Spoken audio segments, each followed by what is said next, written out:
Hey there, how you doing? Dave Fennoy here. Another Wednesday, another Ask Dave Fennoy Anything, and it is 6 p.m. Pacific, so here we go. A reminder, all the Ask Dave Fennoy's Anything live on my YouTube channel, Dave Fennoy Voiceover Training. And if you're still trying to figure out what to get yourself for Christmas and you're a voiceover actor, or there's a voiceover actor in your life who needs some coaching, you can go to my website and click on davefennoy.com. That's the website. Click on the Study VO tab at the top. And right now, all packages are 20% off. So if you buy 5, 10, 20 packages, and someone asked me the other day, well, if I get this package, do I have to get it all done before 2022? Well, of course not. Of course not. We'd never be able to get it all in there. But anyway, so that's that. And I've had a busy day working on some things that I can't tell you about. But I can tell you about my guest. She is a very talented voiceover actor, and she doesn't live in L.A. She lives in New Jersey and is making it happen from there. Ladies and gentlemen, the one, the only, Tara Langella. You might have to aim your camera a little bit or move in. We're getting that extreme close-up. Lovely. Hold on, guys. Hold on. Bear with me. Oh, sorry. I flashed you all. I'm so sorry. There we go. Okay. That's better. Nobody's complaining. Hi, everyone. Yeah, Tara Langella, how are you? What's going on? Great. How's your day been? My day's been busy auditions. I also got to see my horses today, so it was a very, very good day. Oh, we're going to get to the horses. Oh, yeah. But let's talk about your voiceover career. You've been doing this for about how long? Well, full time, about 6 years. About 6 years. And what got you interested in voiceover? I was a theater kid, total theater geek growing up. So it was all about, going to the theater, going to see Broadway shows. I wanted to be on the stage, and that's really where my background is. It's all training in the theater, conservatory training. But my favorite classes were always the voice classes. That's what I loved the most. I loved how the voice worked and, the power of the voice and being able to get the training, to have the stamina to do all of those shows a week. And so I loved it. And one day I heard a production. I'm a Shakespeare fanatic. I love Shakespeare. And I heard a production of Othello on tape. In those days, it was on tape, cassette tapes, many cassette tapes. I have. You're aging yourself. I know. It's a very long time ago. It was wonderful. I remember reel to reel. So, and it was the most, I can't even articulate what that experience was, but to be able to hear Shakespeare's language and the poetry, the musicality, and the rhythm of that, it was extraordinary. And I thought, I want to do this. I want to be able to do this kind of work, and how can I do it? And it wasn't until, years later, of course, working in the theater and having that training, doing all of that I was actually, I think when I did my first radio commercial, again, I'm going to age myself here. I think it was for Kemper Auto Insurance. Oh my God. And, I just remember the experience. It felt so freeing. It felt like, oh, wow, I don't have to worry about this. I don't have to worry about anything else. I can just go to this place. And I just felt like there were no constraints at all. And that I was able to just... I really love the idea that hair, makeup, wardrobe, all of that you don't have to worry about, unless you're doing mocap, in which case you put on a really funny suit and the makeup is dots on your face. Yeah, see, hair and makeup is good not to worry about. And plus, I like to eat. So that helps too. Oh, yeah. So what was your first job like? It was like, I think the Kemper Auto Insurance job was my first job. And I remember going into the studio, like I said, it was so, it was exhilarating. It was like I had discovered this other part of myself, and I just remember coming out of there. It was sort of like the first time I was ever on a stage. You know, that first time I walked out on stage and was like, it was electrifying. There's nothing like that. I thought there was nothing else like that feeling in the world. It was like there's nothing else like this feeling of being on the stage. And then voiceover is that feeling. It really is. You know what? It really is being on the stage. They don't see you, they hear you, but it's still performance. I know for myself, I was a theater kid. Went to school as a theater major, then dropped out because I was playing music at the same time and toured around the country and the world a little bit as a musician. Went back to school in music, got out, got married, had a kid, and discovered that I wasn't going to grow up to be a rock and roll star after all. Radio, and then voiceover. And I thought it was going to break my heart to give up music. But what I discovered is I'm a performer. As long as I'm performing, I'm happy. And I don't know about you or anybody else listening out there who's a performer, but if money weren't a thing, we'd probably do it for free. Yeah. Yeah. Don't tell everybody that. Don't tell anyone that. Well, you know, it's we've known each other a long time. You worked with me, 2017, 2018? Yes. Yeah, I think it was 2017. We did some. I did some coaching with you on video games, and once you were done with the coaching, you said, "Hey, can we do a demo?" And we did the demo, and I was really pleased with how it turned out, and I think you were pleased with how it turned out. And as we were talking here the other day, you let me know that some other people were very pleased with it as well. One of your agents, Ahab, I think they're out there in New Jersey where you live. They do their own little broadcast. And one of the people they talk to a lot, Scott Cresswell, he's a sound designer and musician. And out of the blue, they said, well, what are you critiquing today? What demo did you like today? And he brought up your demo and talked about it in glowing terms. And Yes. Do you remember what he said? Yeah, I do remember what he said, and he's a video game director, and this is how I got a role from this, and which has happened many times with my demo, and I love my demo, and what he said specifically was that it wasn't that it was a really good example. He could see the acting choices, and it wasn't overly produced. Oh yeah. Okay, so he says, I love sound effects and we love all of that. He says, but that is not the purpose of your demo. It should not be about the sound effects. It needs to be about you. And he felt that the demo not only showcased that it showcased me and who I was. And he had a very good sense of what my voice print was, and also the range, and in particular, acting choices. And I always say I don't do a lot of them, because I don't want to just be in the business of doing demos. But when I do, I like to do them with students or voice actors that I've been working with, so I really have an idea of who they are. And I always tell them, your voice is the star of the demo, your acting, your ability to bring a character to life, not the sound effects, which unfortunately all too often are overpowering the voice. It may sound good. Yeah. It may get, if you're not thinking about it, you may get the sense that, oh, wow, this is an amazing demo. And then you hire that actor and they're not coming with the same goods. But anyway, I think this is a good cue to listen to your demo. When's the last time you listened to it? I think I listened that Ahab.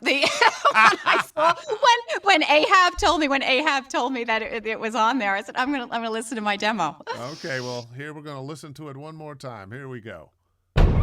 People of Tyron, tomorrow you will begin to know fear. In a week, you'll have to choose who among you gets to eat. How did I become so powerful? Is that what you want to know? Well, I never look back. Ever. Hold on a second. I think I hear something. Hey, who's there? No. No. I heard you might be dangerous. Let's see if the rumors are true.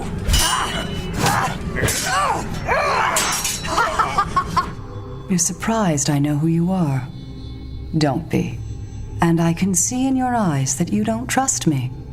In fact, you're afraid of me. Good. You should be. You don't know how long I've hoped to hear those words. If there is an afterlife, I hope she's burning in it. Enough, Mr. Cutter. That's enough. Objection sustained. Welcome to Telvanos, where we create our own reality. Believe in yourself, and you will succeed. Maybe. Listen, Limp Dick. We just dug around in the dirt for you. That's not exactly our style. Picked up a satellite transmission floating around out there. We choose to go to the moon. Pieces of Kennedy's moon speech. To go to the moon. It stopped me dead in my tracks. Oh, that's one of your clever human sayings, isn't it? Ta-da! Nicely Ta-da! done. If I do say so myself. Nicely directed. Well, thank you very much. Fantastic. I am so glad that is still working for you. And I know we had a conversation a couple days ago about, what do I do now that I have some other things? Well, you can switch some things out. You can take some of the new work that you're doing, and you're on some pretty good games now, and, kind of update it a little bit. By the way, I have a question here from Dan O'Leary. Hi, Dave. Hi, Tara. A New Jersey guy here, wondering how often you head into the city or out to L.A. thinking of your gaming work.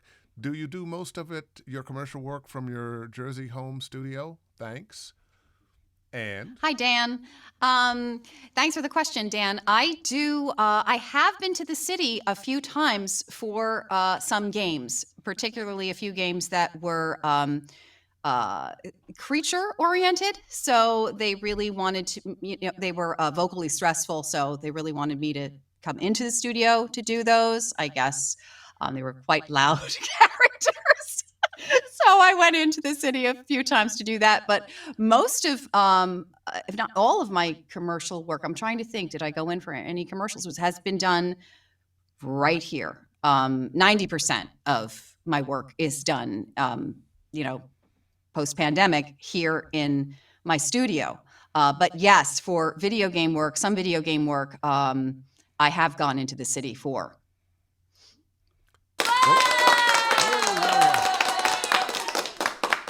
They like the answer. They like the answer there.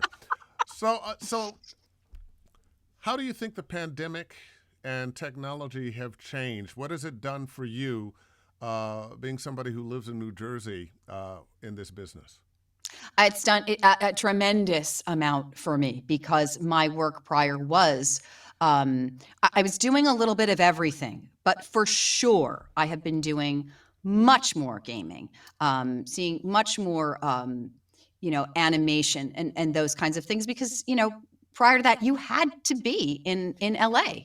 And now with the studios working with people and having that talent grab, it's opened up a whole world. So yeah, I've been doing much more in those genres for which I love, which I absolutely love. And it's seamless. When you invest in your studio and your equipment and there's so many variables in the industry, so many things that we cannot control, but you can control your space. You can control it. You can invest in getting a good space. When I moved, and when I had a fabulous booth that I loved. I absolutely loved it. But when I moved, there was a lot of low frequency noise.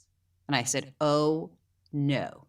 So I had this space designed. Tim Tippett's designed the space for me and hooked me up. I had my contractor put it together, and it is the last thing you want to have to worry about when you're auditioning or performing is having to worry about who's next door or a dog barking or something else, or you have a Source Connect session, you have a live session, you want to be able to focus on your performance. So you want to be able to take all of that away from you. And I can walk in here, close my double doors and, know that I'm, of course, things can happen. I mean, we can't control the weather and we can't control the power all the time, but right on cue, right on cue. That was rehearsed. Yeah, right. Right on cue. So we can't control all of those things, but you can control your space, and you can control, of course, your training and your performance, and everything else is, we can't control. Well, you know what? Speaking of your space, tell me about your studio. I think, if I'm not mistaken, is that a 416? It's a 416. I've dated many microphones, but this is my soulmate. You are my soulmate. I love you. I love the 416. You looked at that microphone with love just then. You are my soulmate. I love you so much. I love you so much. It's just, I feel like it was made just for me. So what are some of the microphones you dated before you finally married your 416? I dated and I still love, and I we have a very good, relationship. My Neumann, I have a Neumann TLM 103. I have my Neumann. And I had a Caddy. I think that was one of my first. Oh yeah. 2000. That was like one of my first mics. I loved that. I loved that mic. I did a lot with it. And I think that's pretty much. I think what way back when I had an AT2020. So I started. I had an AT2020. Yeah. So I had that, I think, and then I moved on. But this microphone is just so versatile, and I just, again, because I do so many different genres, it just fits everything, whether it's commercial or whatever. Everything. I use mine on about 95% of everything I do, unless somebody asks for another microphone, and that's what I find. It's probably the most versatile mic, and it's designed for the human voice. That's exactly what it was made for.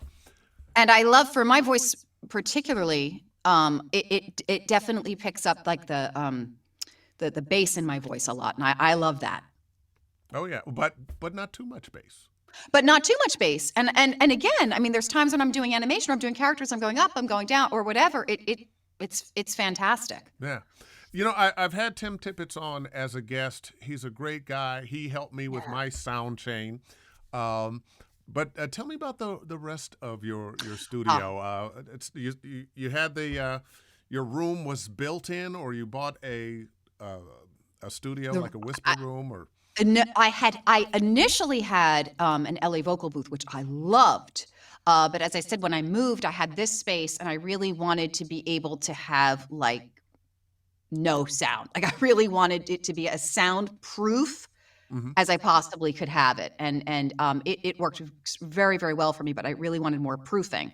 So I had this is a closet in my basement, and it's also, I'm probably the only voice actor that's going to say it's freezing down here. I'm always cold. Oh, no, my studio's in a basement too, and if the rest of the house is warm, it's a little chillier down here. You notice chilly. I have a sweater on. Yeah, scarf, whatever it is. I love it though, because I'm always hot. So we built this out, floated the floor, the ceilings floated. Guy said I got my two doors. So I mean, when I shut those, it's like, it's just, you hear absolutely nothing. I have my Apollo preamp that I love. Is that the twin? It's not the twin, it's the Solo. Oh, okay. It's the Apollo Solo. And of course I have my Mac. I use Adobe Audition, which I love.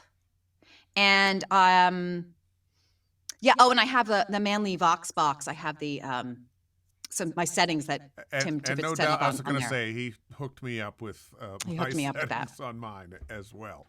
So, as we are artists, and especially as we are people portraying people in video games and cartoons and audiobooks and commercials, sometimes I believe if we're just too focused on voiceover, we lose focus of the humanity that we're trying to represent. So we need something else to do. What else is it that you do outside of being a voice actor? I have horses, and I love them. Actually, my family rides. Myself, my sister, my niece. We all ride, and we all have horses, and it is just the most. I like you said, Dave. It's so important to get. Sometimes I'll see posts and people are like, "I'm living in my studio. I've been in my studio 24/7 for 3 days." And I'm like, "No, get out, please." Save yourself, get out. I think so much of what we do is about bringing, who we are to the mic, to the room. And we can't be ourselves if we're not living a life, right? We have to actually live that life. And writing, being with them, and especially during the pandemic, they were like my saving grace to be able to get out of the studio because, where could we go? I was able to at least go to the barn and get on the horse and just go out on get on my horse, Sweetsy. She's like a trail horse extraordinaire. I mean, she is a badass. Nothing scares her. Nothing phases her. If she would be a great war horse. My other horse trader, not so much. I don't know why you bring up war horse but maybe in this country in the next few months, we'll see. Oh, God. Hopefully it won't come to that. No. Well, I'll be getting on Sweetsy and heading out. I'll be riding out. So now, you've got another horse that you do dressage with, correct? No, I am not the dressage rider. My niece, right? My sister and my niece and I, we all do different disciplines. So my niece does dressage and the eventing. My sister is a hunter jumper rider, and I'm the barrel racer. So Trader is my barrel horse, and that for anybody who doesn't know what that is, it's basically getting on your horse and you're running around the 3 barrels. Actually, right now the NFR is going on. It's being televised what is at the rodeo. NFR? The National Rodeo. National Finals Rodeo. National Finals Rodeo. And the way you say that is like sometimes I'm talking about voiceover and some of the terms we use that nobody else in the world understands, and you're in your jargon, and people are looking at you like, well, okay, I don't understand what the hell you're talking about there, Fennoy. I'm so sorry. Let me explain. That's so true. And so exactly. So voiceover, I have it. And with horses, I have it. And because people, when you have horses, they're your babies. And sometimes you talk a little too much about it and you get the look of, I don't know what they're talking about, but yeah. So you run basically as fast as you can. It's a timed event around these 3 barrels. So you're holding on. It's basically praying and running as fast as you can. Running home. It's a thrill. It really is. It is. Well, it is a lot of fun. Let's take a couple of, or at least one question here. Gemini Life. Is that a real name? Gemini Life. It's too good. Gemini? Is it Gemini? Gemini Life. Okay. Good evening, Dave and Tara. I'm in Northern Virginia. I have no acting experience, but I always have been fascinated with VO. I'm lucky enough to have Dave as my VO. Gemini. Gemini. Oh, Gemini. No, it's Gemini. Gemini. But would you advise me is to take some acting classes as well? Well, Gemini, I'm going to say this. What I'm teaching you is acting. These are acting classes. Now, one of the things I will say, though, if you're taking a traditional acting class, that's not a bad thing because they are purposely having you use your body and movement and blocking. And what I try to teach you is how to replace those things that we're missing when we're on stage or on camera in front of the microphone, so the words aren't too important. They're just a part of that whole acting experience. I would add too, Gemini, that, theater training is phenomenal. Acting classes are great. However, and they can help you with specifically with the genre of audiobook narration because it really helps your stamina. But it can also create issues because especially if you've had like a lot of Shakespeare training like I did, where you're really stressing the words and working with that rhythm. And then when it came to doing some video game work, it was little too much. I had to work with Dave to kind of, back off of that a little bit. So, you're in the best hands possible, with Dave. I mean, you really helped me with that, Dave, a lot. And like I said, it's theater training is it, once you start doing that, like you were saying about blocking and movement and, I was always one of those actors that worked from the outside in. So I loved I need to know the shoes that my character's wearing. Is she in a corset? Because that's going to affect. Because I can't breathe. Because I can't breathe. But it's going to affect everything about that character and choices that I'm going to be making. That carries over to video games because the physicality is still there. Like Dave is saying, it's still there. So you have to find a way to do that. Whether if you're playing an orc or a goblin, you still have to get into that, it helps to get into that position or, what are you doing? So yeah, having the theater training is wonderful, but you have to be able to make sure that you have someone like Dave that can kind of take that. What you did for me, Dave, was be able to take that training and just kind of put it in its place. Put it in its place. So put it in the box. Yeah. Yeah. Well, there's different acting styles. If you're on stage, of course, you have to be louder. Everything is bigger. Your movements are going to be bigger. But if you're in front of that camera, you want to move very little, especially on that close-up. And we have the same thing with a microphone.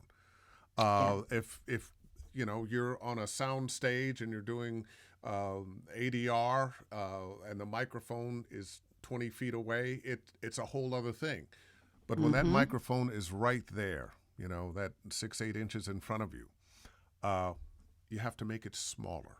Otherwise, it's just too much. It's too much. Had a question. Janet Peters, another student of mine. Hi, Janet. Hello, Tara, you bundle of talent. Which 416 is it you own? The full name. So glad I tuned in tonight. Have a great holiday. And, thanks, Janet.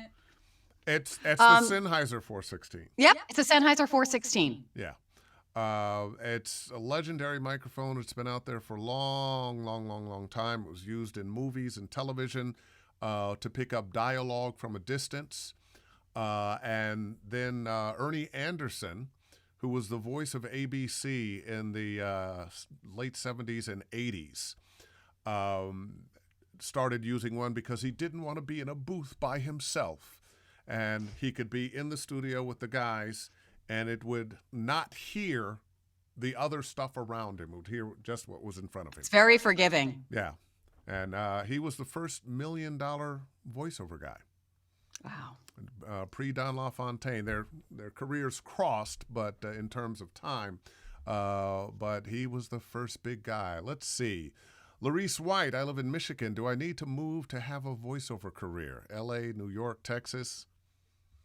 No, Larice, you don't. Not now. You do not. You can, as long as you have your, you get your studio together and you get your training. I don't know where you are at in your voiceover journey, if you're just starting your journey or where you are, but get yourself, invest in a space. And you don't have to spend a lot of money to have a really good space. And it's really about your space first. These panels that are on the wall, these panels, these are like $20 to make. So you can, and it's phenomenal. They're up on the ceiling and behind me, and so you can just make sure you have a professional set you up, so you're in good hands. But absolutely, you can have now. I've spoken to some casting directors who are, and I'm sure it's already starting to go back a little bit, but there's always going to be work. I've heard some casting directors who are like, I like doing it this way. I like working, and not having to go into the studio. But there's always going to be, especially animation and those jobs where you're always, that's not going away. You're going to go into the studio. But now it's opened up that you can be a voice actor anywhere. Yeah. One of the things I like best post-pandemic, well, I guess we're not really out of it yet, but I get to work a lot from home. which saves the driving time. Yes. But today I had a 9-to-1 session working on a Cars thing that's going to be coming out, I think a year from now, cartoon. And we were in a studio designed for large groups of people to work together in the same studio, but in different rooms. To keep Okay. and this is kind of the way of the world now. This pandemic and the technology, I think, has changed this business and has opened the doors for people damn near anywhere to do this business. We have friends. J. Michael Collins lives in Europe, works all the time in the United All States. the time. So, All the time. I think the gate has been open, the horses are loose, and we're doing this from all over the world, so you can too. So, I mean, don't get me wrong. I love going. I mean, when I get to go to the studio, there is that, again, that feeling. It's like, people, it's wonderful to be able to see your peers and to have that, see the director, and, that is just a whole other energy. But, you can, as Dave was saying, you can work from anywhere now. Now, in 2018, I believe it was, you won a Sovas Award for Best Audiobook Narration? I did. Oh, What wow, was was the that a book? shock? And how many books in were you before that award showed up? And how many more books have you done? How many books have I done? I have done, well, first of all, let me tell you about the Sovas experience, because that was an early book of mine. I had absolutely no expectation. I was so thrilled to be nominated. That was my first Sovas. And my gosh, Joan and Rudy, and I mean, this award show, if you guys haven't been to the Voice Art Awards or to That's Voiceover, you have to go. You have to go. I mean, again, hopefully, I'm hoping, fingers crossed, that we can go, that they have it next year, hopefully in LA again. We'll see what happens. It is going on this year at the Guggenheim in New York City. But I remember sitting there, and Michael Kinsey was my producer for that book, the fabulous Michael Kinsey. And I remember they said my name. I was sitting next to my sister, and she was like, I saw her face like, you won.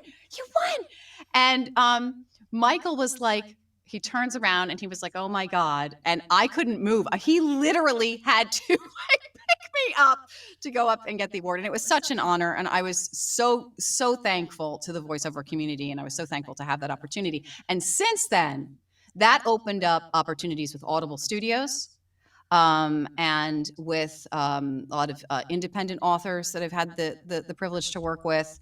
It was just such an amazing experience when that happened. I could not believe it. I still can't believe it.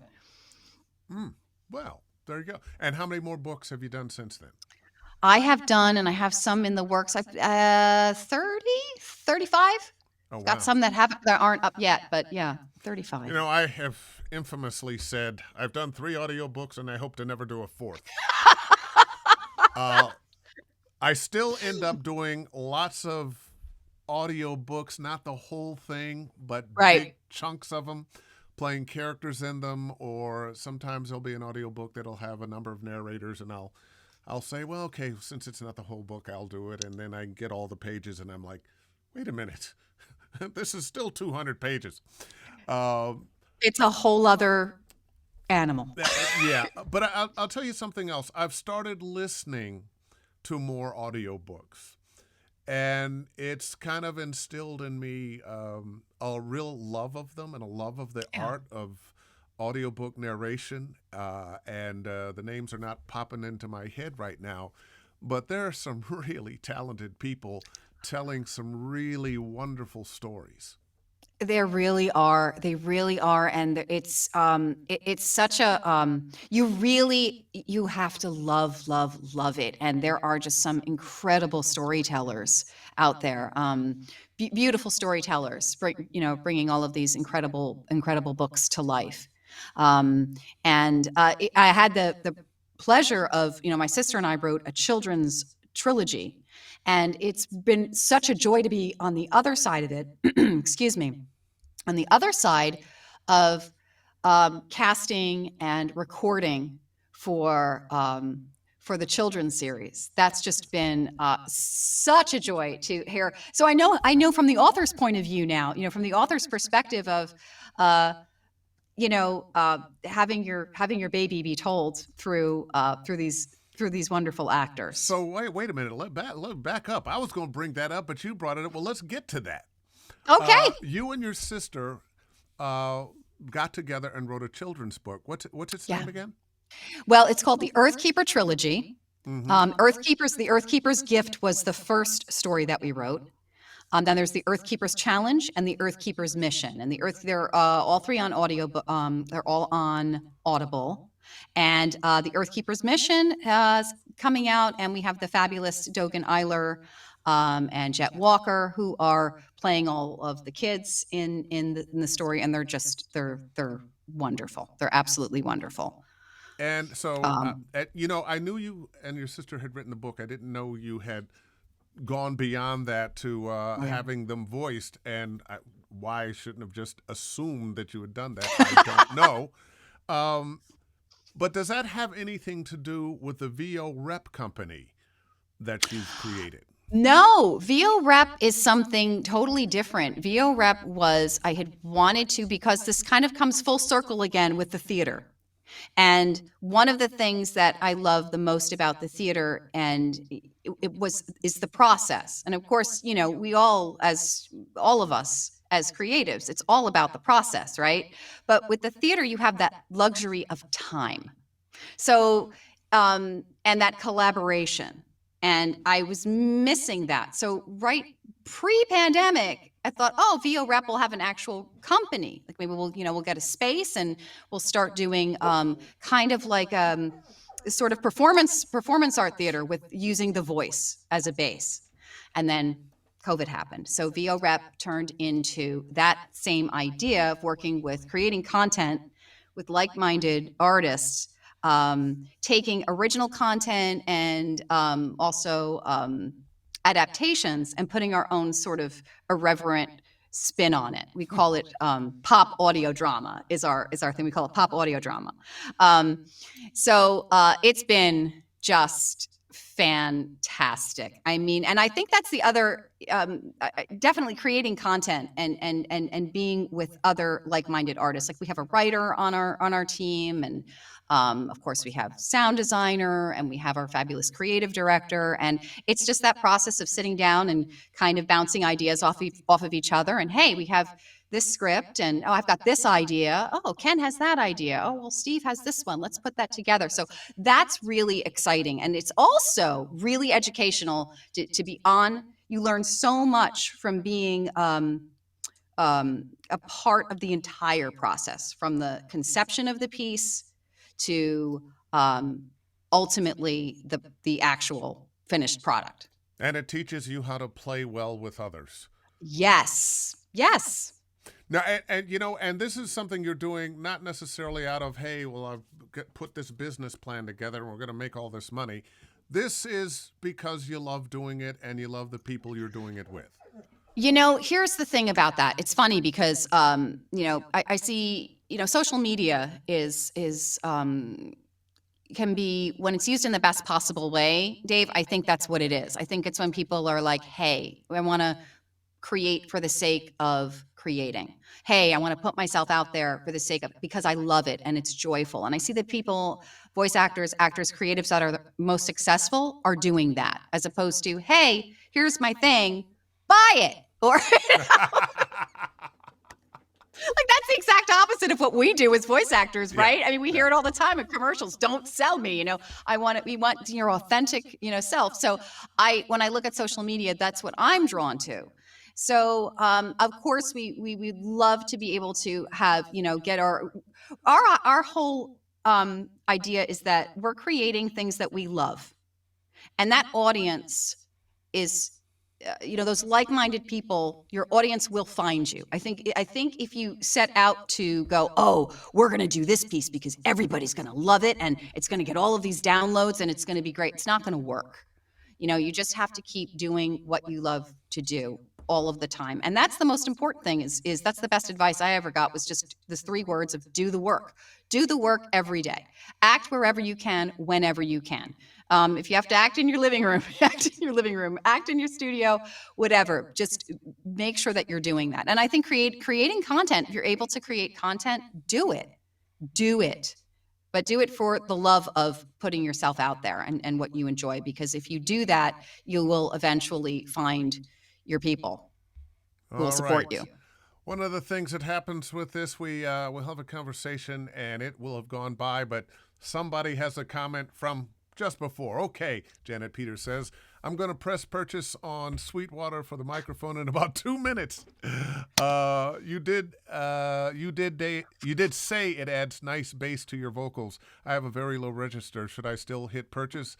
I would love to try this baby out. It's time. I think you will love it, Janet. Janet, you will. Do it. Do it. Yeah. Click. It is not the most expensive mic in the world, although it's not cheap. Nope. But it is one of the best mics and most versatile mics.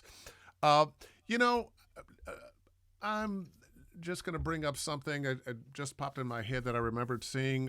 Bryan Cranston talking about when his career changed was when he decided he wasn't going to worry about am I giving them what they want in auditions. The recognition that our job as actors is to showcase what we do in whatever that environment is. And if it happens to be in the audition environment, don't worry about, I'm trying to give them what I think they want, but give them your take on the character. I'm not saying ignore what they're saying, but give them your take. You are special. How do you approach your auditions? What you're saying reminds me of a quote that I heard, and I want to say it's from the play Time of Your Life. I'm not sure, but the quote is this: it's living is an art.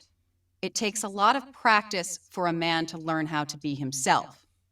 So why I bring up that quote is because, we hear all this talk about authenticity and bringing yourself to the take, right?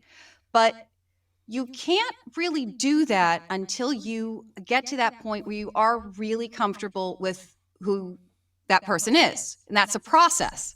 So that's when you get help. That's when you get coaching, because I think sometimes, and I know the switch went off for me. I can't explain exactly when that happened, but it went off. And there was a time when I was approaching auditions and it would take me just forever to do auditions, because I'd be like, yeah, no, I'm going to do it again. No, yeah, no. And it was just, whereas now, and as you start to learn how to be yourself with guidance and with help, I think that starts to happen where you go, wait a second, you start to pick up things. No, I was pushing there, or I was doing this. So now my approach to auditions is, like you always say, Dave, do I believe this? Do I believe it? After I do the audition. And in the earlier days, it was like, I'm not sure. Now it's, yes, I do. No, I definitely don't. I have more. I can do more. So it is, and I'm trusting myself more. I'm trusting myself a lot more. I think that when I was starting, and this is going to happen if you're just starting out in voiceover, you are struggling to find that. And I think I was trying to be what I thought was going to trying to be what you thought they wanted.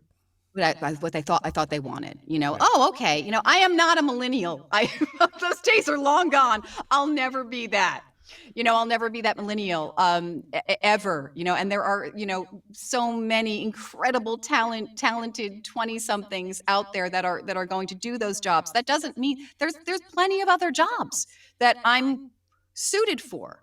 That doesn't mean you shouldn't stretch yourself or that you shouldn't have range, but you also have to know who you are. And that takes time, I think, to find that. That takes time to kind of go, oh, okay, now I get it. And what I loved about working with you, Dave, as a coach, this is something that you do. And this is really important. When there were things that I needed to work on, and you worked on those things with me without changing who I was. So, I was a little drama, but I still am. That's part of who I am. You didn't change that. You didn't take that from me. You didn't say, no, Tara, that's not what we want you to do. We're just going to refine this and we're going to develop that a little bit more. So you really take your time to understand who the person is, what their voice print is, and allow that expression, allow that the essence of who that person is to come through. And that's what's going to give you confidence when you're like, oh, I'm okay. I'm okay. Tara's okay. I can still be my, sassy self. I can still do this, but now I can add that authenticity underneath. And, if you're not letting your authentic self come through, you're not going to enjoy the success that you might. Question here from Theo Mezzacapo. Question for Tara. What are the differences in approach between narrating an audiobook and portraying a character in a video game? Theo, for me, I'm going to say this, depending upon what the genre of the audiobook is, there is a tendency for, it's still realism. It's still this kind of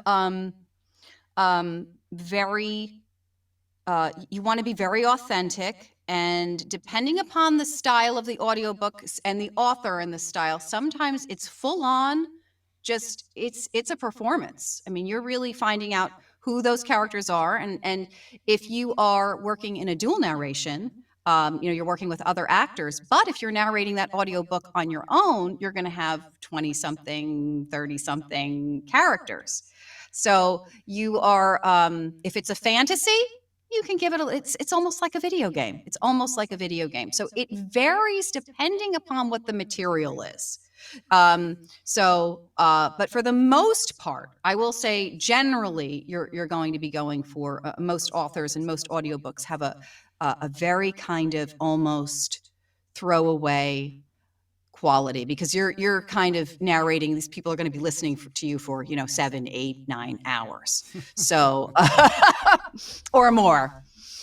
So there's a tendency for it to be quieter and very subtle. Which also saves your voice. Yes. Yes. Because audiobooks are a marathon, not a sprint. They are. Actually, I really can't speak with too much authority on audiobooks, having not done that many. But my sense of it is there are two different things going on. When you are the narrator telling the story, that's what you are. You are a storyteller. And within that storytelling, from time to time, part of the storytelling is portraying a character in their voice. And when I say that, I don't mean necessarily changing everything, but suggesting how they might speak, what their pacing is, what their worldview might be, what their level of education might be. So it's a bit of both. It's the storytelling and taking on the various characters as part of that storytelling. And there are different styles too. I mean, you're going to, and as you start to, I don't know if you listen to audiobooks, Theo, but you'll hear different audiobook narrators, especially those doing it for a very long time, have certain styles. There's different styles. They're true storytellers. I mean, I happen to ascribe to the Jim Dale school. I love listening to Jim Dale because he's really just acting it and doing it. He's just this consummate storyteller. Then of course, Scott Brick is just, incredible. He's just so believable and just so, so I would definitely, if you're interested in audiobook narrating, definitely listen, and listen to different styles too. And Scott you'll also develop has your the own. ability to be very dramatic in a very understated way. Yes, that's it. That's exactly what it is. Yeah. So, question for somebody who, they're listening to you, they're enjoying hearing about your success, but they're just getting started. What do you think the most important things for somebody knocking on the voiceover door right now would be? They're just starting. I mean, I think it's so important to just, as I said about the advice that I had received, doing the work every day, doing it. Make sure you're doing something and maybe if you're just starting, check out, depending upon what you're interested in, if it's video games, maybe you don't want to. I wouldn't cut a demo right away. I see a lot of advice to people like, I want to do video games. I'm going to make this demo and I'm going to go out there and I'm going to start working. Maybe do some research first. Maybe take, 6 months or take, some time and research what you want to do. If there's a particular agency that you want to be with, go and listen to their roster so you get an idea of, what's out there. And I would do it. I would get onto, there are certain sites that you can go on and audition. And it's not going to cost you a lot of money, and it's a good way to practice. I think one of them is called, I think there's like a casting call club or voice acting club. They're not going to pay you a lot of money. There's a lot of fan dubs and things like that. But if you're just starting, who cares? I mean, go on and it'll get you in front of the mic. And I think you're even able to hear other people's auditions too. So it'll get you that practice. And then when you're ready, get coaching. Work with, go to Dave, if you want to do video games. If it's commercials that you're interested in, same thing. Start, really doing some research and listening to, a lot of good names out there, games. but I'll throw out Mary Lynn Wisner just as one. Yes. J. Michael Collins. J. Michael Collins, another great one. Joan Baker. Yeah. Joan is phenomenal. Like she's just so great. And I've worked with Joan and, but again, make sure that you're working with somebody that, and these are all these names, they're going to take the time to get to know you, what's different about you, and, help you to get that to come through. But I really think it's equally as important to you getting coaching, but you need to learn how to apply it while you're doing it. And then you can check back in with your coach because you're going to make mistakes, right? You're starting. You're going to start learning. It's going to be a lot going in your brain. You're going to start going, oh gosh, I need more help. I'm going to suggest listening to voiceover. I was working with a guy said he wants to do TV promos and he says doesn't watch TV. And it's like, well, you need to hear what's being hired out there, not because you want to imitate that or become that, but you want an idea of what's out there. You want to get some style elements. You want to find, this person's doing that style. What does that sound like with my voice? Mm-hmm. You want to have an idea what the marketplace is looking for, and I know that sounds like it's contradictory to when we said be yourself, because the thing that is you, that special thing about you, is what's going to make you successful. But knowing the genre, whatever it is necessary. Absolutely. So, what's your plan to move forward in 2022? Plan to move forward in 2022 is to just keep staying abreast, keep training, like you're never done. You're never done. I compare it to, I hate to go back to horseback riding again, but you start riding and you learn all of the mechanics and it's all very stiff. It's like put the rein here and sit here and your feet are here. And then little by little, you start to get it. Months go by, you get it. And your trainer comes and you're like, look at me, look at what I can do. And they're like, great, that's terrific. Now that you know all of this, let's take it to another level and another level and another level. And I want to keep taking it to another level and another level at another level. And I want to keep doing that for 2022. And also really want to expand on the VO Rep Company. Really would love to be able to get some more founding members to come in and some more creative minds and create more really fun content. Well, there you go. Got a question here from Chilembwe, Washington. So where do you suggest the better voice coaches are? The time, effort, and desire is there.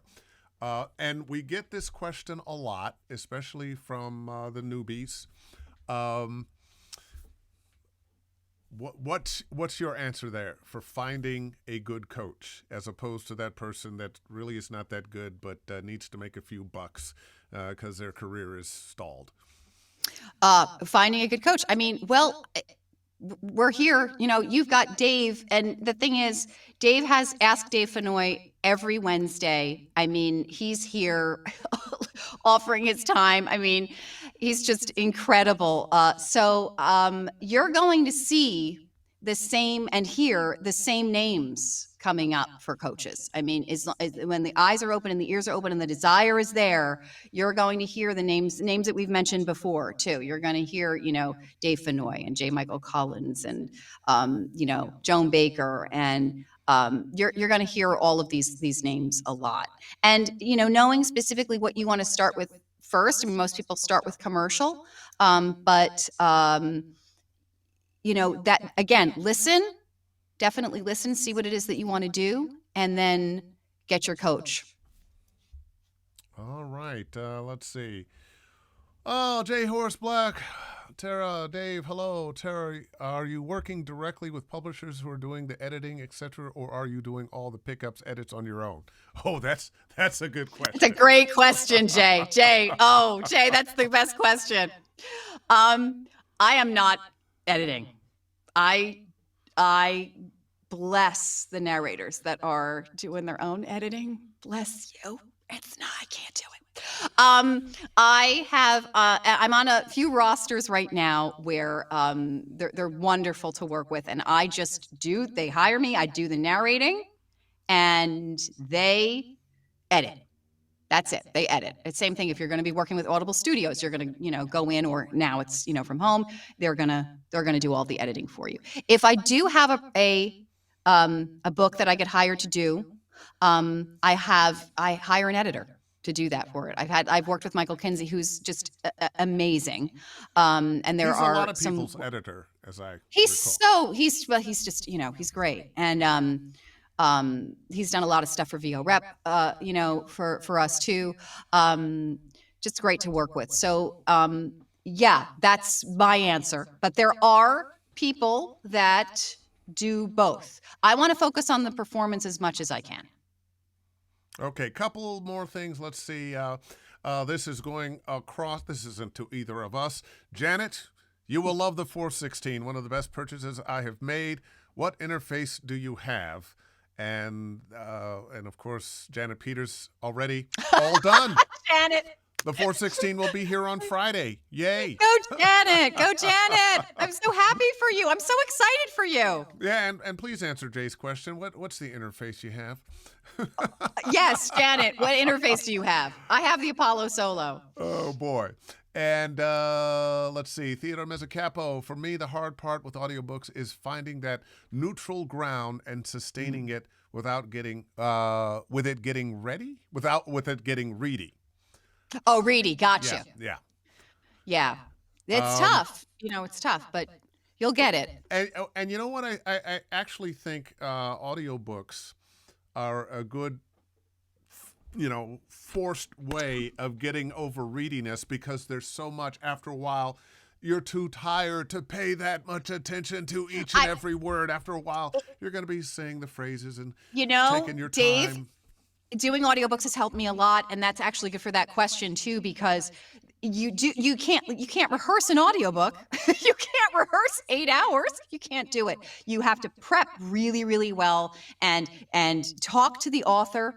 You know, most authors that I've worked with, if not all, are extremely accessible, and they're going to be able to work with you, unless you are lucky enough to have a director which I have loved that experience. But yeah, after it is actually wonderful because you start to get into this rhythm, and if you have a really good understanding of the story and the characters and where you're going, you are going to get rid of that readiness right away because you're just going to go and you're going to get into a rhythm. Yeah, yeah.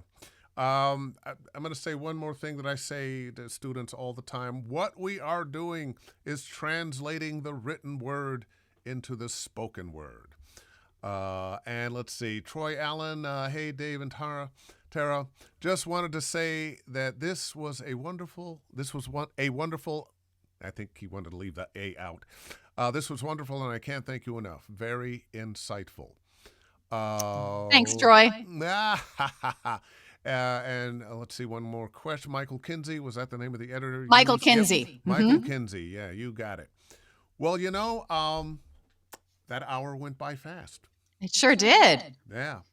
And bravo, Tara Langella. And, I know you're going to continue to be successful and happy and have horses.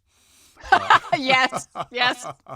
And I want to thank you for coming on, and thank you for letting me know that the demo I produced for you is getting raves from sound designers and some folks out there in the business. That's a good thing to know because on the very few that I do, that's exactly what I want. I want it to work for you. And it is working for me. It has worked for me, and it's continuing to work for me. And Dave, I can't thank you enough, and this has been fabulous. Thank you so much for having me on Ask Dave Fennoy tonight. Woohoo! Woohoo! All right, well, I will let you go, and let's see. I'll go back here. Now it's just me again. All right, Tara Langella, everybody, and this and all the other Ask Dave Fennoys live on YouTube on my channel, Dave Fennoy Voiceover Training. And right now, till the end of the year, 20% off all the packages of training, of coaching from me. You can go to davefennoy.com, click on the Study VO tab, and sign yourself up. And we'll be back next week. Don't have my guest yet, but I have somebody in mind. And it will be another good one, even if I don't get him. You know what? Because we'll get somebody. So once again, Tara, thank you so much. And everybody else, book something.